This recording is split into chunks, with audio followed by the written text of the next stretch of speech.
All right. We're going to get this ball rolling. Wait on you. All right. Here we go. What is going on, everybody? Thank you for... Can't even smile. Can't even smile.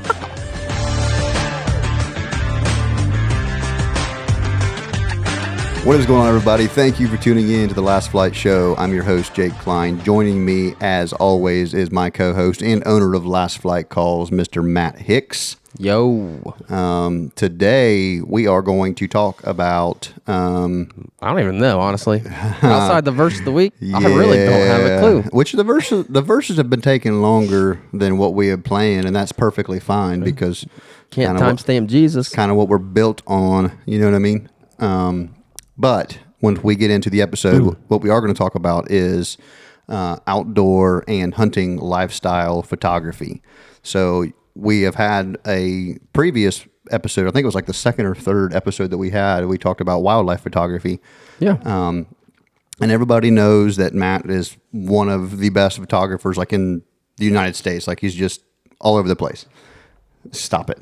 And so, but Thanks, babe. early on in Matt's career, everything was all wildlife primarily.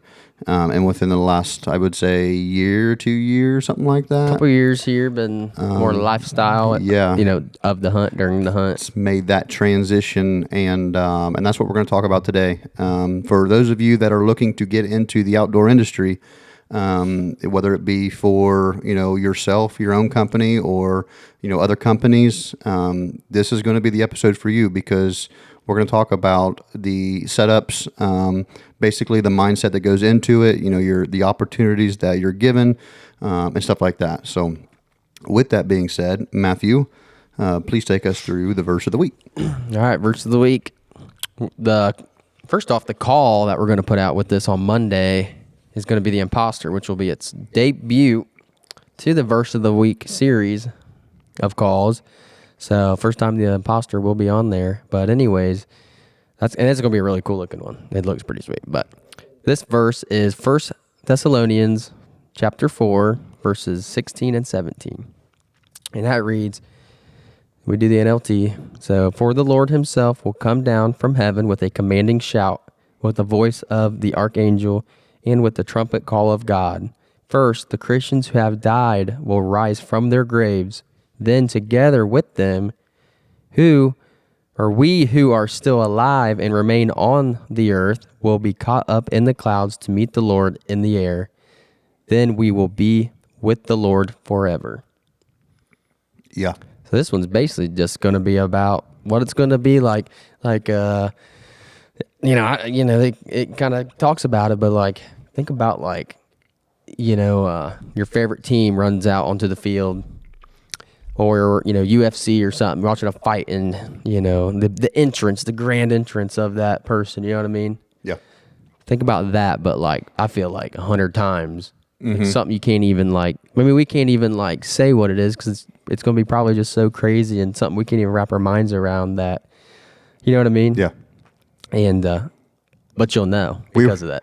I was telling Matt before we got into this that this is what we talked about last Sunday at church, and the pastor had said, wouldn't it be something?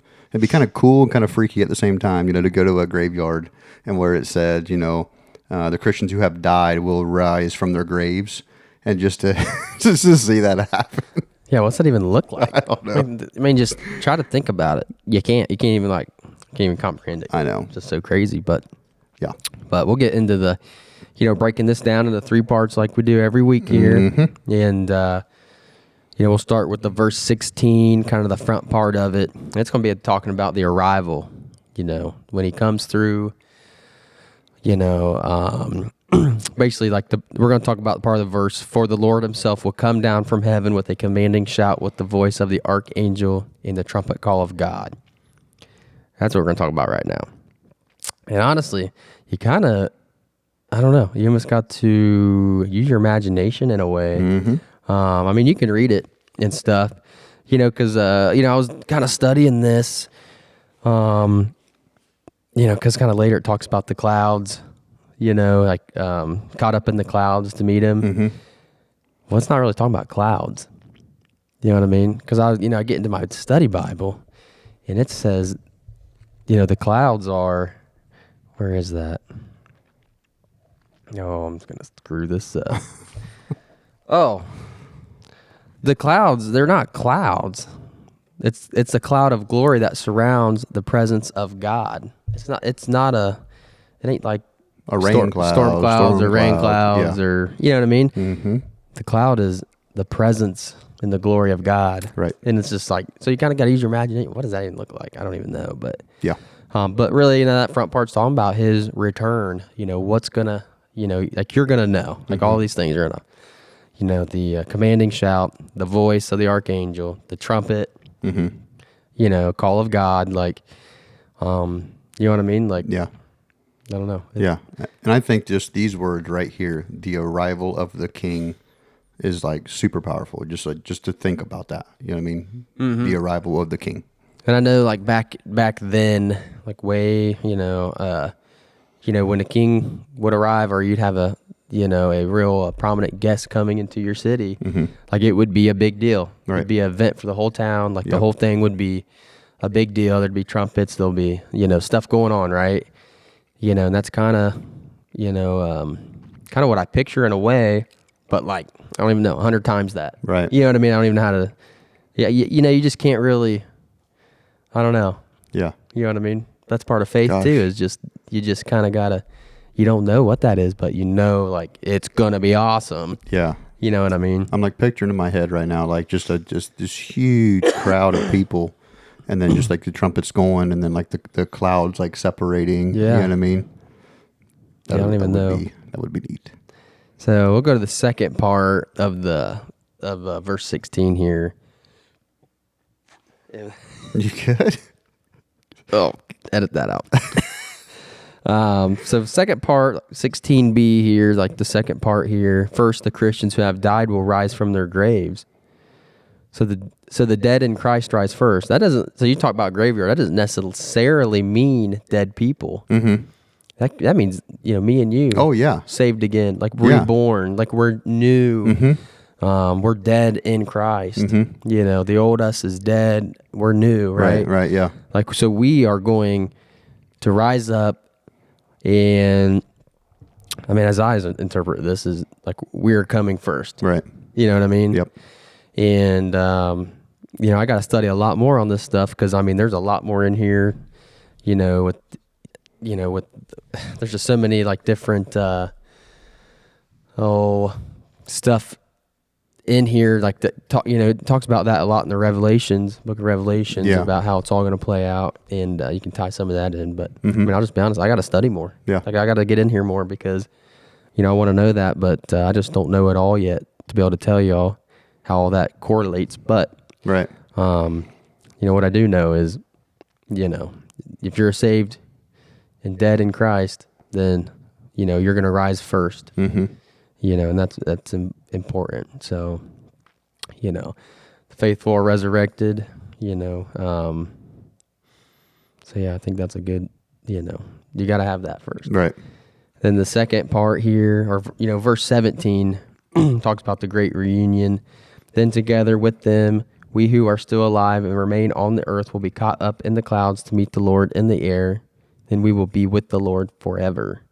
So right there, eternity begins. Right. That's it. Every follower of Jesus is lifted from this world to meet him face to face. Mm-hmm. Like you will meet him face to face. And eternity begins. And you'll never again be separated from Christ. This is where it begins. Yeah. And, it kind of reminds me of that song Phil Wickham just come out with, Homesick for Heaven. Oh, yeah. Well, it's so weird. Like that song is kind of weird, because like you don't think about being homesick for heaven, because you got to die. Mm-hmm. Isn't that weird? Yeah. But like once you give yourself up, you're born again, you're renewed, you died to the old self. Mm-hmm. Like, man, I'm telling you, your perspective changes. Yeah. Now I'm not hoping to die tomorrow. Right. That's not what I'm saying. Right. But you just have a different outlook on death. Like. It's a celebration. Mm-hmm. Like at church, we always have a celebration of life. it's not a funeral. It's a Right. celebration of life. Right. You know, like, you know, we are going to a better place. Yeah. You know what I mean? We're Yeah. going to heaven, right? Like, that's the goal, right? Right. So that's awesome. Like, don't we all want to do that? Right. Like, you know, it sucks that so-and-so died, but like, wow, how cool is it now that they're with Jesus? Right. Like, they're in just this, like, you know, a place that you can't even fathom how great it is. You know what I mean? And it's kind of a weird thing to talk about, but I mean, Yeah. you know, I tell you, when I die, like, I don't want anybody to be crying. Right. You know what I mean? Yeah. You know, I want to leave a lasting impact on everybody that they can take with them to follow Jesus and know that I'm with Jesus as well. And that's my goal. That's kind of like my outlook on life now, is all about that. You know what I mean? Yeah. Which really helps. Yeah, once you have that, the rest of life kind of trickles down and falls into place. Yeah. You know, whether it's at home with your friends or whatever, like, if that's the way you're living, yeah. Like, the rest is going to be all right. Yeah. You know what I mean? It's kind of what, like, one of the last conversations that Phil Robertson had with his family is that, you know, when I die, don't cry. You know what I mean? Just understand that I'm going to a much better place. You know what I mean? And, you know, when you surround yourself in the lifestyle and you live the lifestyle that we're currently living, you know, it just, like you just brought up, like, it's a whole different perspective, right? It's a place that you want to go to, right? Well, and you know, it's a different perspective because, like, a non-believer, like, they're grieving hard. I never get to see them again. Oh yeah. There's no belief that you're going to see them again. They're just, you guys are just gone forever. Yep. That sucks. Right. You know, like, I mean, you know, like, I've been to funerals, you know, with non-believing families, and it's totally different than a funeral Yep. with a family that knows Jesus. Yep. It's a totally different deal. Yeah. And that's kind of weird to talk about, but I mean, like, going to a funeral of a family that doesn't believe or just doesn't know Jesus is really sad. Yeah. Because they really believe, like, it's over. We don't never see this person again. Right. Like, there's no hope. Yeah. There's no faith you'll see him again. Right. And it's sad. It really is sad. The whole vibe is different. But Yeah. I've been to some where, you know, I've been to others where, like, you know, folks of the church or whatever, and, you know, everybody in the family. Now, it doesn't mean they're all perfect or anything, but like, they know Jesus. They have this understanding and this belief that, like, you know, they're in heaven. They have eternal life. I will see them again someday. They're in a better place. They're healed. Yeah. They're healthy. You know, they feel, they're just, you know what I mean? Right. Like, Yeah. you know, that, you know, when you have that, it's, grieving's not as hard. Like, I'm not saying you don't miss that person, but you know that you're going to see him again someday. Right. So it's a whole different vibe. Yeah. You know, I don't know, that one's always kind of struck me, you know what I mean? Like, so, but yeah, that's the verse of the week this week. Yeah. And, kind of a challenging one, because you kind of got to just, I don't know. It's a tough one, isn't it? It gives people something to think about. You know, when that time comes and the trumpets are going, you know, it's just where you will meet him face to Where do face. you want to be in your walk? Do you want to be with him or do you want to be against him? Because that's what we talked about last week. You know what I mean? You're either with him or you're against him. Where's your heart? Yep. Are you like receptive Right. to Jesus, Yeah. or, you know, pick the parts of the Bible that you want to live by, and kind of just, you know, kind of ignore or sweep under the rug the ones you don't really want to do. Yeah. You know, I don't really want to disciple, and I don't really want to serve others, but I want people to know that, I love Jesus. Right. Yeah. You know what I mean? Like, what part? You can't do that. Right. You got to do it all. Yeah. Like, you got to do it all. And, you know, everyone's got their different skill sets. Like, you know, some people's discipleship or serving can be through music. Others can be through a podcast. Right. Others can be through, you know, being a handyman. Right. Helping others that way. I mean, there's so many things. And I totally believe God gives everybody a gift to use on this earth to further the kingdom. And that's kind of what we're doing here at Last Flight now. Yeah. Is we got a gift to build some pretty sweet duck calls. You know, got a gift to photography. Yep. Got a gift of, you know, this media stuff, knowing it, you know, how to market it, how to get it out to a lot of people. Yep. I don't really think it's all by accident anymore. You know, like, I just don't. And we were prepared for this moment, for this time. Yeah. to be able to do this. You know what I mean? Did I talk about the Easter stuff? Have I talked about that yet? I was going to talk about that at some point. Maybe we can do that today. I don't know if you have or not. So, like, why the podcast? What really got me going? What really, like, changed it all? Started the verse of the week. Started the talking about this on the podcast. I know we had that Talked episode. about it individually, but I don't know if I talked about it on the pod.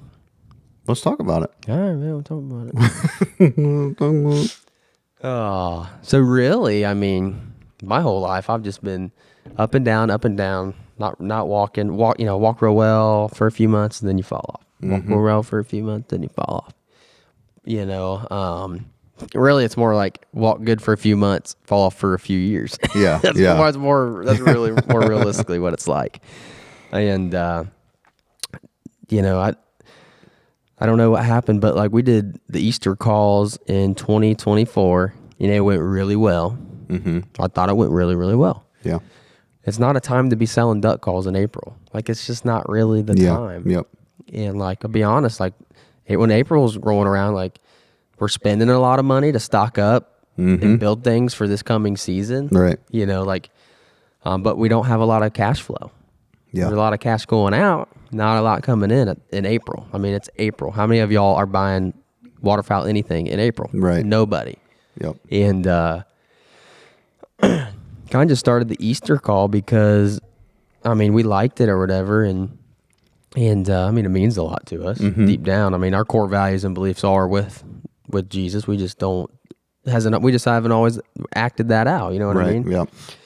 And so we did the Easter calls then, and did a couple other religious theme calls, that year as well. And they all did really well. And, I don't know why I really did it to begin with. I mean, of course, the further the kingdom and the further the message, but I didn't really expect the impact it was going to have. Right. Like, I had people messaging me saying like, "Oh, I'm so glad you're doing this because now I get to wear this in the duck blind, and I can't wait till my buddy asks me about it. Oh yeah. Or my buddy sees it who doesn't, Yeah. really believe or isn't all in. You know what I mean? Yeah. I get to start that conversation with them now because of this cool duck call. Yeah. That I'm taking to the blind with me, which I think we did talk about that on the podcast. Yeah. But anyways, so like that kind of worked on me. Then we got back to Easter again for this year, did the Easter calls. And we sold nearly 3 times as many as the year before. Well, year before I thought it did really well. This year was ridiculous. You know what I mean? Yeah. And it's just the impact. Right. The impact that we are fostering, like, oh, last flight's jumping on, like, I can do this then. Right. You know what I mean? Yeah. Like if I just think about like a celebrity. Oh, wow, they're open about their faith. Maybe I can do this too. Yeah. You know what I mean? Maybe something like that. But so we sold all those calls in April. And again, not the time to be selling calls. So I just like, for one, we get to further the kingdom, and then like, it's such a blessing during that time to sell some calls. Right. Like, cause we need it at that time. We do, April's not a good month for selling. And, but the feedback we get is just like, it's amazing. Yeah. Like, Yeah. I mean, so many people have, saying, oh, this is such a great tool to use, Yeah. to start a conversation in the blind or, just anything, And that's been really, really cool. I mean, we've had tons of messages like that. Yeah. So after that, I was just like, at that point in time, it was just like, I don't know, like a huge red flag or like, well, a good flag, a green flag maybe. Yeah. Not really a red flag, but like a billboard in my face of like, what are we doing? Right. Like, we have such an impact we can make. Yeah. And that's when Verses of the Week calls started popping up. Well, and I think too, the podcast changed. Yeah, but in the world that we live in, I think that when you go, try to go biblical, or you try to, bring faith into your business, it's you don't know how people are going to react to that. You don't know how that's going to affect your company. And then it just got to the point that we were like, we don't care. Like, this is, we had gotten the feedback, and then, you had said something about. Honestly, it's been zero negative impact. Oh yeah. Zero. We've not had one person complain. Well, the only we've had a couple maybe like once or twice we've had people complain about, oh, using this to make money. Well, no, because like we sit here and talk about it here. Yeah. Ask the people we talk to that send us DMs. Yeah. How we talk. Yeah.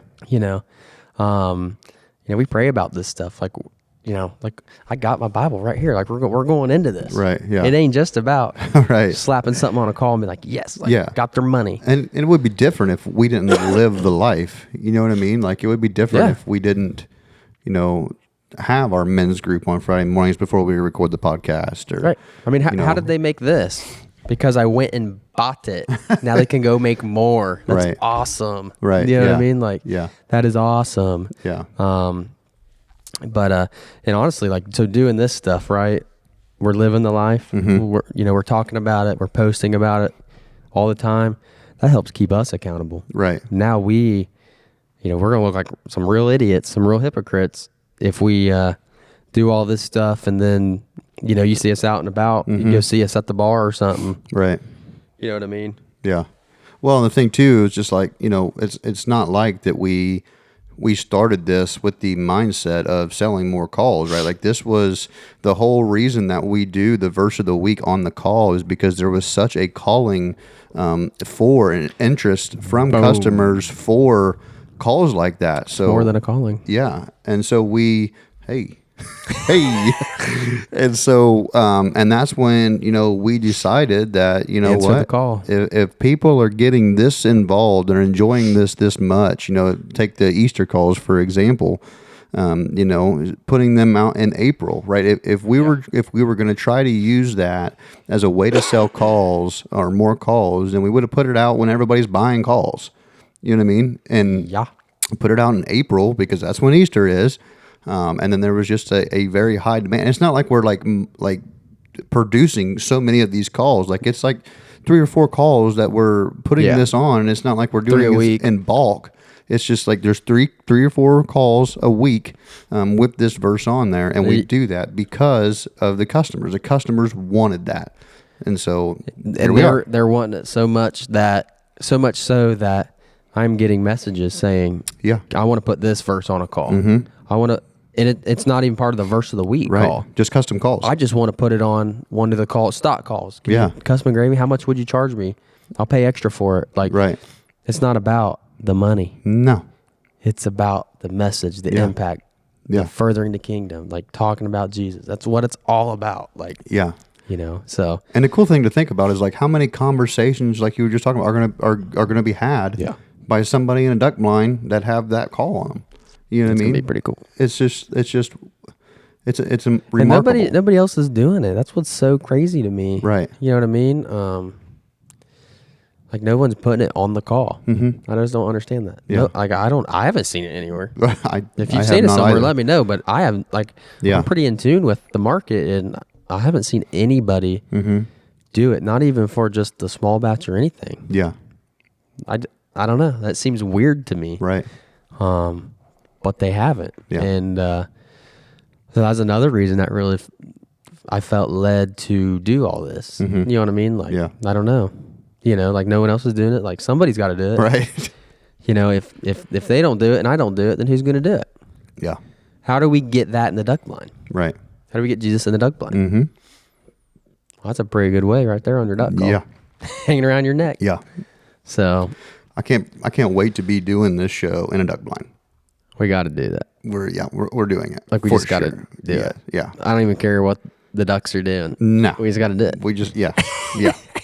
So one of these episodes, really cool. I'm going to name this fly because this fly has been all over me all today. And then in last week's episode, I had that gray shirt on. Same and I fly? was sweating. It's got to be. Does it look the same? I mean, yeah. They all look the same. But I'm going to name, like, he's just like chilling up here on top of my laptop here. No, it's hilarious. But, yeah.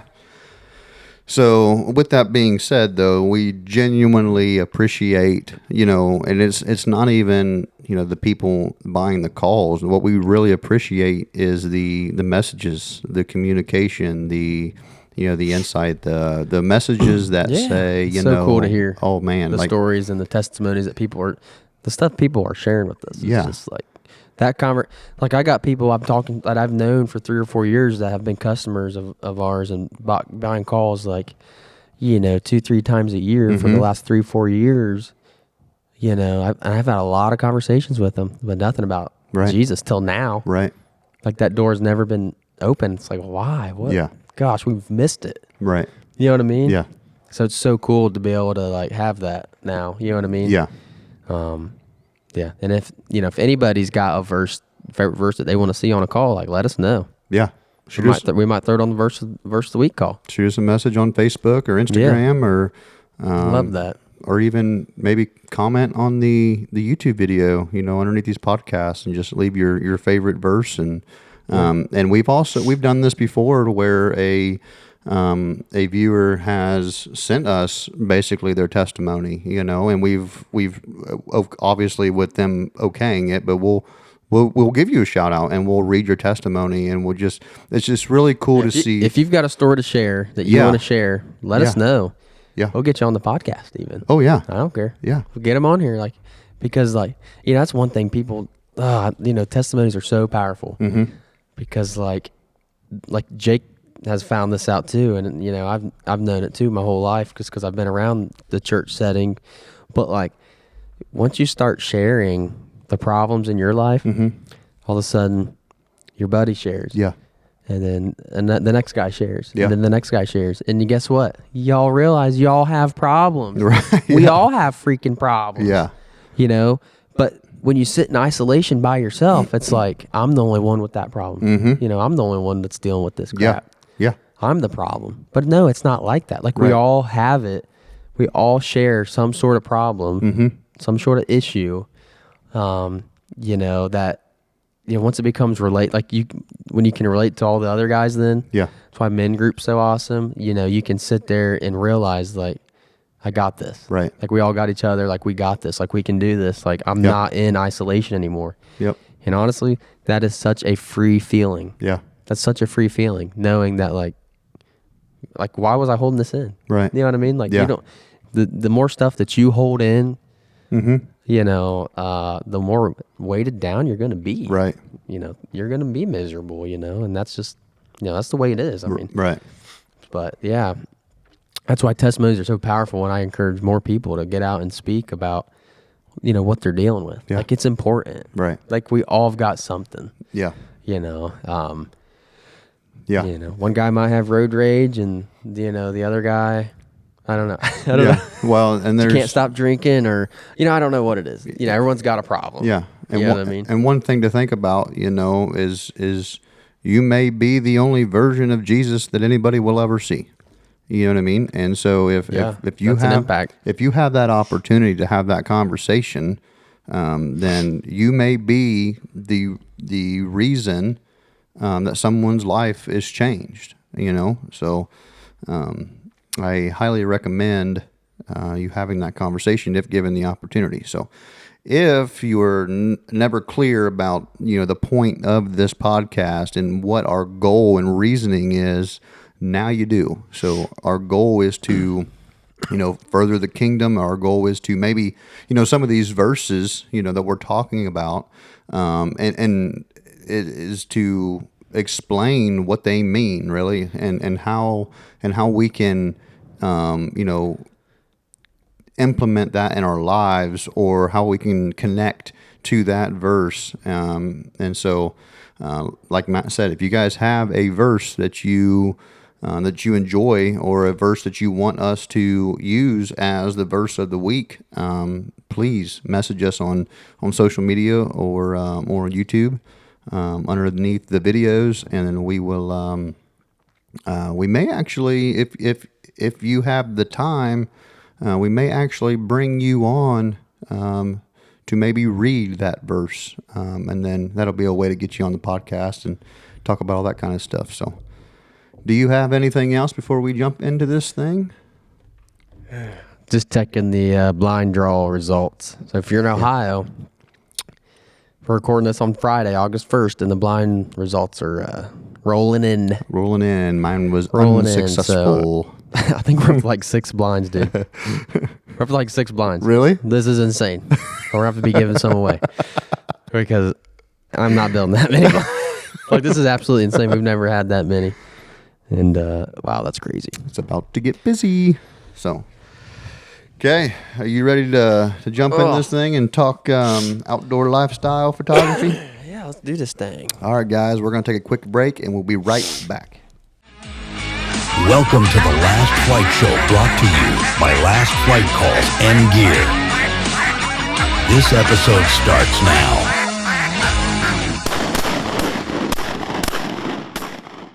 All right, guys, welcome back. We are back to the craziness of the Last Flight Show. Like I said in the intro, we're going to talk about, we might talk about some upcoming events. We've got a show coming up here in the next week or two. We might talk a little bit about that. Probably won't stick around too long on that because this the main subject of this episode is going to be the outdoor and hunting lifestyle photography. Yes, I've got it up here, but that's all I've got. It literally has. Oh, my goodness. It says intro, verse of the week, upcoming events, outdoor and hunting lifestyle photography. Then right goes down. It says break, and then topics. That's all that's on here is outdoor and hunting lifestyle photography. Closing. And then closing.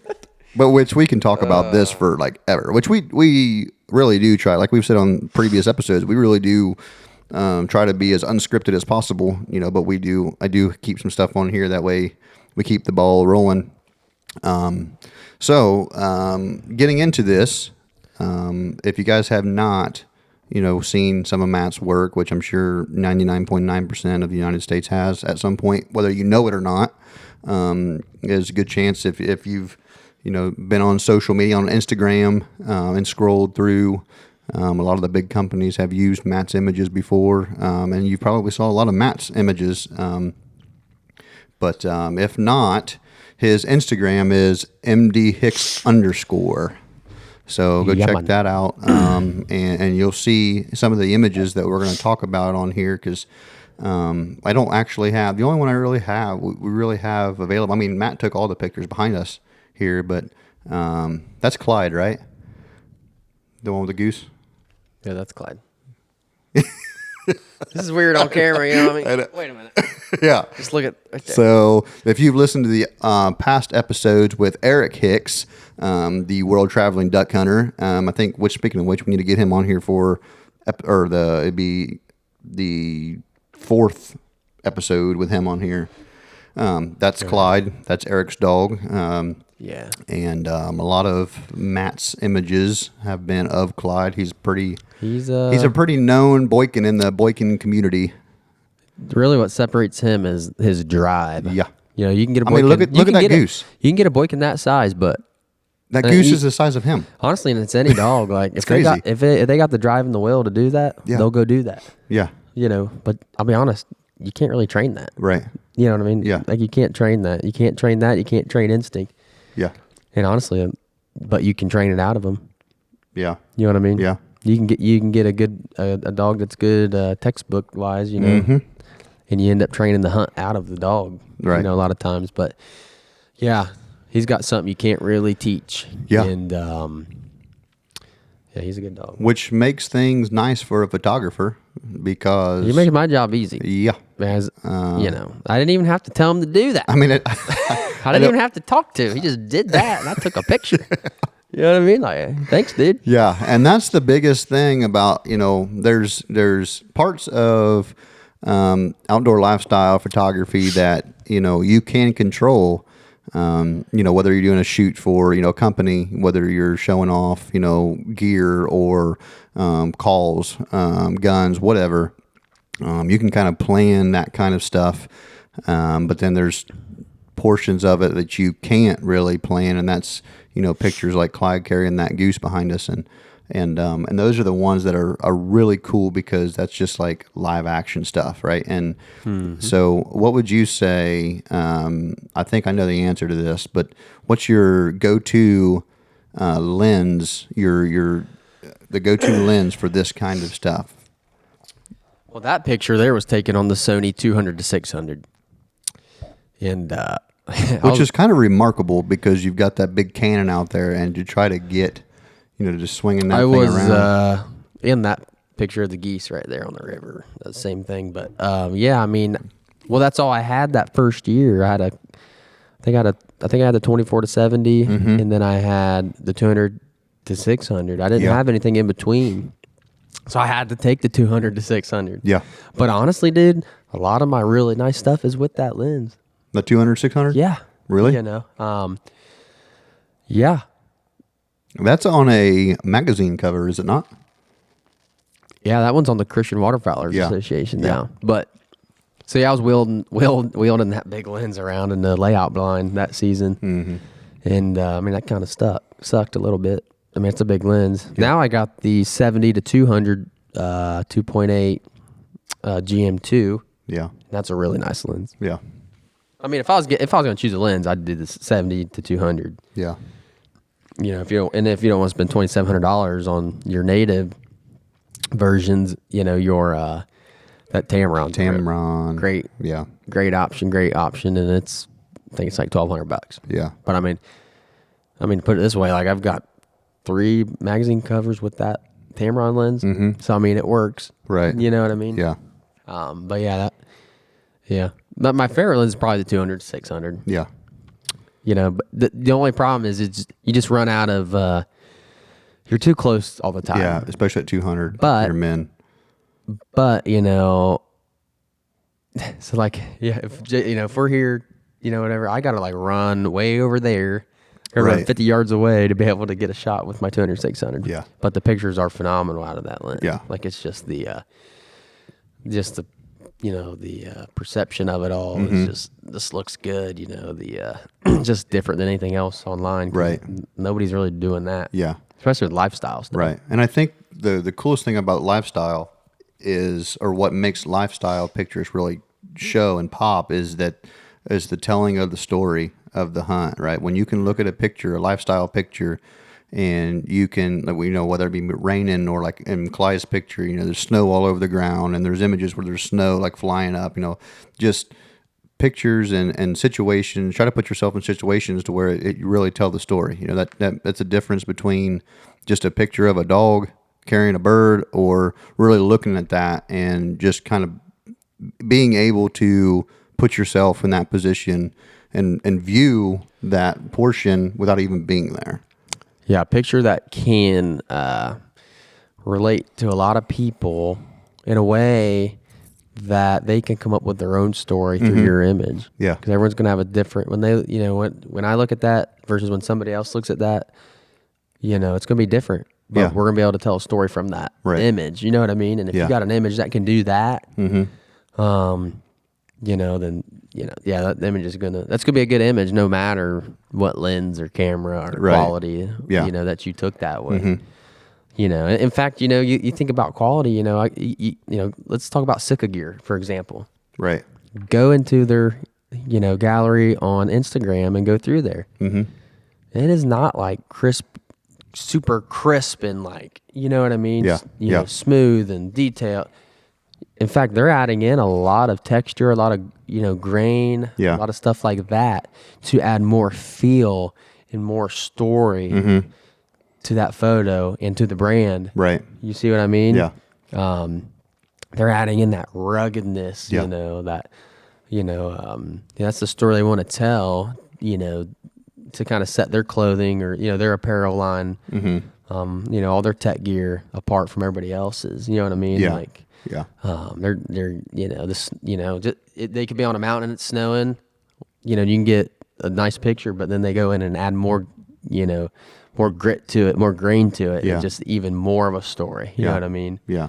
And don't be afraid to think outside the box too. Like don't be afraid to do something different that other people aren't doing. Because a lot of times, then those are the kind of pictures that really tell more of a story, or pictures that, or catch people's eyes more, are the ones that are, not the norm of what you would think, a lifestyle shot would be. I know there's quite a few pictures that you've posted that are, it's just like, it's a picture you look at and you're like, man, like, why hasn't anybody thought about doing it? Or just the angles, you know what I mean? Like if you're low to the water and you're pointing up, and you've got a guy or a dog or whatever, maybe running in the water, and you're up more toward the clouds, and then you can turn the clouds more dramatic, stuff like that. That I don't know why. it's not just like a straight on shot every time. I don't know why it's like people's default to be like above something when they take a picture. Yeah, And I don't know. I mean, I get it, I guess, but just bend your knees and get low. Yeah, like I don't yeah. know.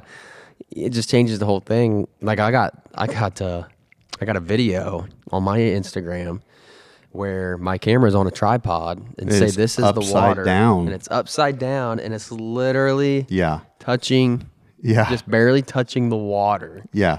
That's how low of an angle we got going on here. And If it's you're a just on the photographer and tripod. you see this picture, it's going to make you nervous, and it's just a picture. Like it's Yes. but it was And, cool. Yeah, I got a video of that, and but that's just the thing, like nobody else is doing that. Mm-hmm. Like I've talked before, I like putting my, unless it's a dog coming back swimming with a bird. Yeah. If your cameras are on the water, it's gonna be hard to like be able to get everything in that photo. That one you do kind of have to be up on. But like a duck swimming or anything like that, or a lifestyle shot, a guy wading or picking up decoys. I always put my hand on the bottom of my camera and let my knuckles hit the water. And when I feel that water, I know that's where I'm at in the world, right? Right. And that's where I'll take my pictures from. And you can get some really nice stuff that way. I mean, I don't know. I always tell people like always try to take a picture differently than the way you see everything. Mm-hmm. Try to take a picture different than the way you see all of them on Instagram. Right. Yeah. Like every picture you've seen, try to just do it differently. Yeah. And that could be low, having something in the foreground to help kind of get that depth of field, that feel. There could be so many things: the lighting, the position of the light, how it's coming in. Yeah. Goodness, there's so many different things, but that's part of the creativity part. To where, when I tell you make it look different, Yeah. well, now you got to start thinking different. You got to start getting creative. That's on you.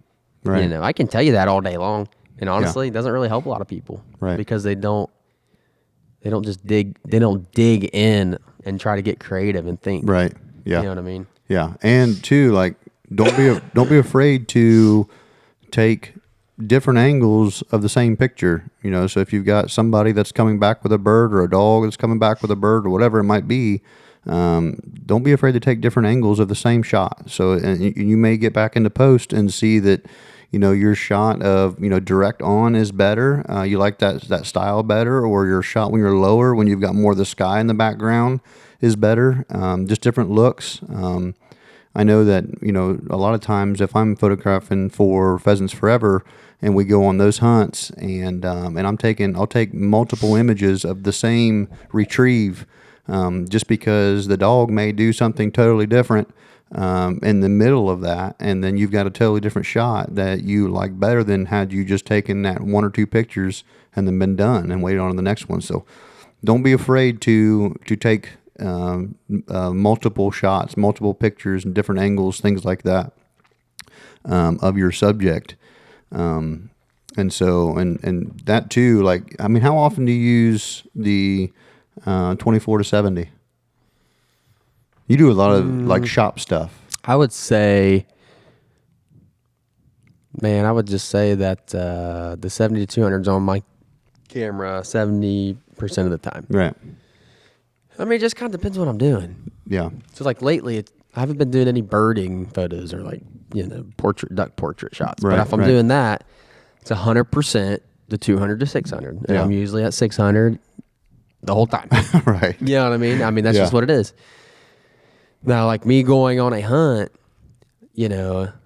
the most hunts I do are usually out in the field, you know, in a layout blind. So usually I'm, you know, 90% of the time there, I'm on the 70 to 200. Yeah. Now I will switch out every now and then to kind of get some like closer photos or different, you know, point of views or different like, you know, gosh, there's a word I'm thinking about and I just can't. Perspectives? Perspective, but no, there's a different word. Oh, composure. Is that what I'm thinking about? I can't Maybe. even think straight. Yeah. I mean, But yeah. the way you compose the shot. your image. Yeah, composure. There you go. That's what I've been looking yeah, for. yeah, Goodness yeah. gracious.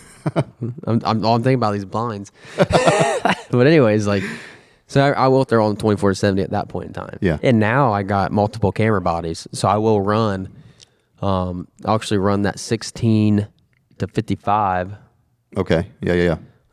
which is on the camera we're filming on right now. You know, I'll run that on the A6700. Yeah. And I'll run that on that. And then, you know, so I got that one.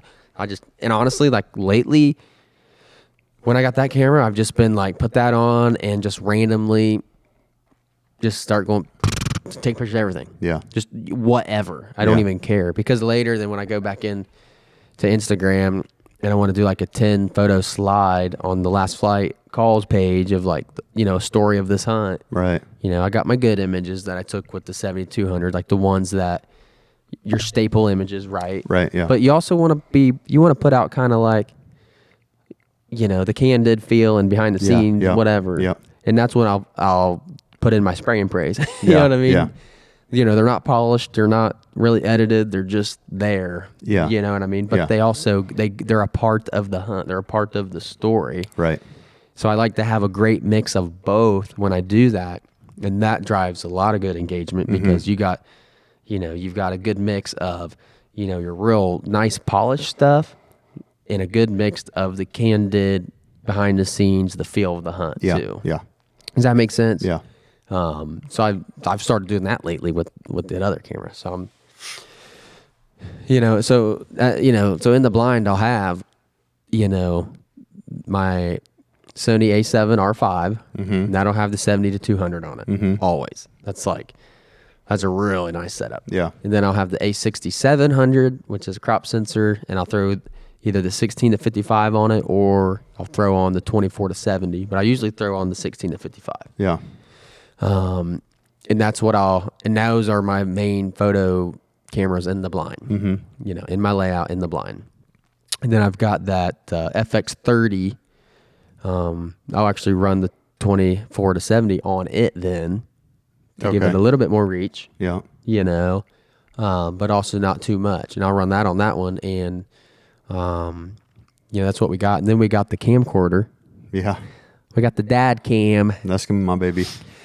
The dad cam, that is, oh gosh, what was that thing? That thing, Sony just released that thing last fall, and it's like a baby version of an FX6, Yeah. right? Yeah, that's right. Yeah. And it's got a different sensor in it, but it's got all the features, all the buttons, same thing. In fact, it even looks like it a little bit. Yeah. But the only thing is the sensor. It's got a 1-inch sensor, which, you know, is terrible for low light. But the thing about a camcorder is I can just give it to anybody and say, go. Right. Yep. And honestly, like, we don't care. We're not making a movie to go to theater. Right. Like, it's just to put up on YouTube. Yeah. You know what I mean? Like, it's nothing, you know, I'm not trying to make it all polished. I mean, go look at the old Duckman videos Yeah. from the 90s, Right. early 2000s. I mean, those things weren't polished at all. Right. You know what I mean? Like, you know, and you know, that's our, I don't know, that's our story, I guess. You know what I mean? Like, we just want to get the story out there. It doesn't have to be super polished. Right. In a cinematic film going to theater. Like, that's not what we're doing. Yeah. And and with that too, like, even, you know, we talk about with the video, you know, and just if you're not integrating candid images into your portfolio or your Instagram or your whatever it might be, like, those are the pictures that tell the story. Like, if you're doing like product shots or different things like that, then you can, like, you know, we're planning everything. They're not going to tell the story as much as a dog retrieving a bird back to a handler, you're not going to be able to recreate that. Or like in my case, I do a lot for the youth for Pheasants Forever. I photograph a youth hunt every year for our county chapter, and the pictures of the kids after they've shot their first pheasant or holding their first bird or whatever, like you can't recreate that image. You can't tell a kid, hold this bird and smile and act like you just shot it, because the happiness and the feeling and the emotions and all of that is not going to be the same as if you were shooting it at the time. That peak only happens exactly right then and there one time. Yeah. You cannot recreate that. Correct. Because you can't recreate that adrenaline rush, that adrenaline dump, the dope. Like you cannot recreate that. Yeah. And the thing is you never know when it's going to happen. I mean, you have an idea. Like if you got like in my case, if the dog's on point, there's a pheasant that's just going to get up. At the time, you don't know if they're going to hit it. You know what I mean? It's like filming a wedding. Better not miss it, buddy. Hope you get the shot. I know. So she ain't walking down the aisle twice. Yeah, you're literally shooting. You might shoot the same. Never know when it's happening. Yeah, you might shoot the same situation multiple times. The bird flushes, you're shooting, you're trying to get the kid in the frame, and they miss, and then then you're on to the next one. But it's just that time when they do hit the bird, that reaction. You want to make sure that you're getting that, because that's going to tell more of a story, and that's going to impact people a lot more when that happens versus the hunt, the picture at the end of the hunt with your deer or your turkey or whatever. Just capturing that raw emotion, whether it be in photos or video. Just don't be afraid to, like Matt said, spray and pray. You know what I mean? If you gotta, even if you've got, I mean, if you're filming, like, you better get some good memory cards, because you just need to let the camera run. Yeah. Like, you need to get a camera that ain't going to overheat, and you better have some memory cards, because that's the best thing you can do is just leave the camera running. Because if you do that, you're going to get it all. Yeah, you're going to capture more than what you even realize. That caught me a couple times last year where something had happened and I wasn't filming. Like, did you get that? I'm like, no. Just because it always seems to happen at when you least expect it. You film the setting the decoys out, and you film the blind, setting up the blind, you film all of that, and then you don't film, and then something crazy happens, and then you're like, crap. You know what I mean? So, but yeah, just don't be afraid to take more pictures than you think that you may need. If you're worried about how many pictures your memory card can hold, I would suggest buying just get a big one, a bigger memory card. Get a bigger one, because you could take 1,000 pictures, and 1 or 2 of those 1,000 pictures could be the moment that you're looking for. And I'd rather take that many pictures and capture that moment than to try to recreate it or miss it altogether. So, and batteries, make sure that you purchase enough batteries. Yeah. Especially if you're shooting mirrorless. Yeah. Because, and the temperature. The cold. The cold drains them. Yes. Like, I feel like none of mine start at 100 anymore. They're all at 80 right off the bat, you throw them in your blind bag, and by the time you get to the blind, they're all on 80 already. Yeah. It's just like, what the heck? And when you do have batteries, extra batteries, if you put them in your bag that's going to be exposed to the cold temperatures, they will lose batteries. So I recommend, what I do put them in my chest pockets. I put them in my chest pockets, or I'll actually put them in my jeans pockets or my pants pockets, whatever I'm wearing underneath my coveralls or something. Just something that keeps it against my body, that's going to keep it warm, right? Because you're going to keep your body warm. You know what I mean? So I hope. Yeah. Last year I got a little cold, but. Yeah, so that would be, gosh, I think that's kind of one of the biggest things is just batteries and SD cards. And you need new boots, dog. I know. Yeah. You need new boots. Yeah. You can't be wearing leather work boots out in the literally Arctic tundra. Steel toes. I mean, it's literally 10 degrees, snow, field's been frozen for 2 months. Yeah. She cold, and he's out there in leather work boots. Yeah. They didn't really get cold. Oh, but I'm not cold. That's what they all say. They didn't really get cold. They all say until they go home and start telling their wives, gosh, I froze today. I did. A trick, though, I will say this. If you have steel toes, a little trick that you can use is, if when you do put a hand warmer or a foot warmer in your boot, and it warms up that metal, it does keep your toes nice and warm. I'm telling you. Helps disperse the heat. Yes, it does. Now your heels in the middle of your foot and everything else gets a little chilly, but Yeah, you're screwed there. well, I mean, and the most important part is like for me, if my toes get cold and I'm cold, right? The rest of my Oh my gosh, we got to do a video, a review on the 5-minute review. We got to do a video on the Trans-Alaska boots. those are huge. Dude. So They are the best huge. boots you can buy for frozen. I don't care who you are. Forget anything else. But the Cabela's Alaskan boots, they're made for dog sledding. They look like moon boots. They are huge, but they are light as any other boot. Yeah. But they are huge, and I'm just telling you, your feet ain't going to get cold. No. Your feet ain't going to get cold. Actually, Those are there's the boots, and we need to do a review on that. We got to get back to the 5-minute reviews. Yeah, I have a picture. One of the pictures I took of you on that hunt really shows those boots too. Because I'm not kidding. They stand like this tall. Like they're just. Maybe we'll do it after this right here. Yeah. Well, we can do it. All right, let's end this then. All right. See you guys later. But yeah, so I should just log off. just boop. Okay, which one is it? Nope, that's not it. All right. What else you got? There it is. There it is. See ya. That's it. We're at an hour, so Yeah. let's wrap it up. Let's do a 5-minute review today, and Yeah. y'all look for that later on. Yeah, and I'm going to put some pictures of some of Matt's images up on the screen here throughout the video. That way you guys can see. It's not going to be linked to anything, like when we didn't tell any of the photography stories or anything like that. But it will be, this fly is going to drive me nuts. It will be just some random pictures, that way we can kind of, in a way, show kind of what we're talking about, So I've already got some pictures in mind, so we'll throw those on there. And then, like we said in the beginning portion, as far as the verse goes, well, first and foremost, I just want to say thank you to everyone for your interactions and your messages and things like that. We genuinely do appreciate those, and we like to see them. So, if you do have a favorite verse that you want us to talk about, I know a couple weeks ago my daughter had a favorite verse, and we used that one. So. Yeah. If you guys have a favorite verse, let us know. I got a few others that have DM'd that we're Yeah. going to put some verses on, so we got a little bit of a backlog, but doesn't mean we won't get to it. Correct. So send us a DM, comment, something. Let us know what you want. Yeah. Yeah. And if you have a really cool saving moment or, moment in the field that you've... if you got a cool story and a testimony, let us know. Yeah. And you want to be on the podcast and share it. Yeah.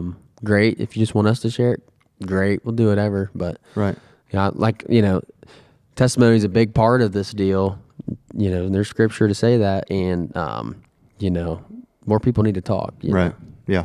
But only do that if you feel led. If you don't, then that's fine. But I encourage folks to tell their story, because you just never know. Exactly. Like us doing this, you never know who's listening. Yep. And needed it. Yep. You know what I mean? For sure. And who you're going to impact. So Yep. with that, See you later. see you on the next one.